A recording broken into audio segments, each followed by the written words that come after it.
ഈ വീഡിയോ ഇന്നത്തെ ജനറേഷനിലുള്ള ആളുകളൊക്കെ മാക്സിമം മുഴുവനായിട്ട് കാണാൻ നോക്കണം. നിങ്ങളെ മനസ്സിൽ കൺഫ്യൂസ്ഡ് ആയിട്ട് നിൽക്കുന്ന ചില കാര്യങ്ങൾക്കുള്ള ഒരു ഉത്തരമായിരിക്കും ഇത്. നമ്മുടെ ഇസ്ലാമിൽ മ്യൂസിക്കിന്റെ വിഷയത്തിലും മറ്റൊരുപാട് വിഷയങ്ങളിൽ വ്യത്യസ്തമായിട്ടുള്ള അഭിപ്രായ വ്യത്യാസങ്ങൾ ഉണ്ടാവും പണ്ഡിതന്മാർക്കിടയിൽ.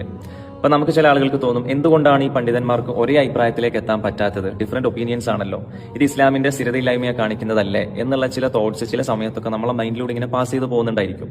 അതിലൊരു ക്ലാരിഫിക്കേഷൻ വീഡിയോ ആണിത്.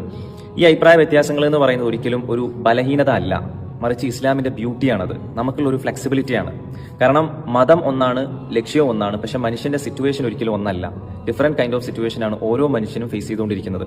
ഫോർ എക്സാമ്പിൾ പറയുകയാണെങ്കിൽ, നമ്മൾ ഒരു സ്ഥലത്തേക്ക് പോകുമ്പോൾ ഗൂഗിൾ മാപ്പിൽ റൂട്ട് മാപ്പ് ചെയ്യുന്ന സമയത്ത് ചിലപ്പോഴൊക്കെ 1-2 വഴികൾ കാണിച്ചു തരും. ഒന്ന് റോഡ് സേഫ് ആയിരിക്കും, പക്ഷെ ഭയങ്കര ദൂരമായിരിക്കും. മറ്റേത് റോഡ് മോശമായിരിക്കും, പക്ഷെ ദൂരം കുറവായിരിക്കും. ഇവിടെ ഗൂഗിൾ മാപ്പിന് സ്റ്റെബിലിറ്റി ഇല്ലാത്തത് കൊണ്ടോ സ്ഥിരത ഇല്ലാത്തത് കൊണ്ടോ അല്ല ഇങ്ങനെ സംഭവിക്കുന്നത്, മറിച്ച് നമ്മുടെ സൗകര്യവും സാഹചര്യവും നോക്കിയിട്ട് ലക്ഷ്യസ്ഥാനത്ത് എത്താൻ വേണ്ടിയിട്ട് നമുക്ക് ഓപ്ഷൻസ് തരാണ്. ഇതേപോലെ തന്നെയാണ് ഇസ്ലാമിലെ പണ്ഡിതന്മാർക്കിടയിലുള്ള അഭിപ്രായ വ്യത്യാസങ്ങളും. അള്ളാഹു അടിമകളായിട്ടുള്ള നമ്മളോട് കാണിക്കുന്ന ഏറ്റവും വലിയ അനുഗ്രഹമാണിത്. ഒരേ നിയമം എല്ലാ ആളുകൾക്കും ഒരേ രീതിയിൽ ബുദ്ധിമുട്ടാകും എന്നതുകൊണ്ടാണ് പടച്ചോൻ ഇങ്ങനെ ഒരു ഫ്ലെക്സിബിലിറ്റി നമ്മളെ മതത്തിൽ അനുവദിച്ചിട്ടുള്ളത്. എന്നിട്ട് നമ്മൾ അതൊന്നും മനസ്സിലാക്കുന്നില്ല എന്നുള്ളതാണ്. ഇനി മറ്റൊരു വിഷയം, ഈ പറഞ്ഞ അഭിപ്രായ വ്യത്യാസങ്ങൾ ഒരിക്കലും അടിസ്ഥാനപരമായിട്ടുള്ള അഖീദയുടെ വിഷയത്തിലോ അടിസ്ഥാനപരമായിട്ടുള്ള കാര്യങ്ങളിലോ ഉള്ളതല്ല, മറിച്ച് ഫിഖ്ഹിയായിട്ടുള്ള കർമ്മശാസ്ത്രപരമായിട്ടുള്ള പ്രാക്ടിക്കൽ വിഷയങ്ങളിൽ ഉള്ളതാണ്. ഇന്നിപ്പോൾ നമ്മുടെ നാട്ടിലും സോഷ്യൽ മീഡിയയിലൊക്കെ ഇസ്ലാം എന്ന് പറഞ്ഞിട്ട് ശരിയല്ലാത്ത പല ആശയങ്ങളും പ്രചരിപ്പിക്കപ്പെടുന്നുണ്ട്.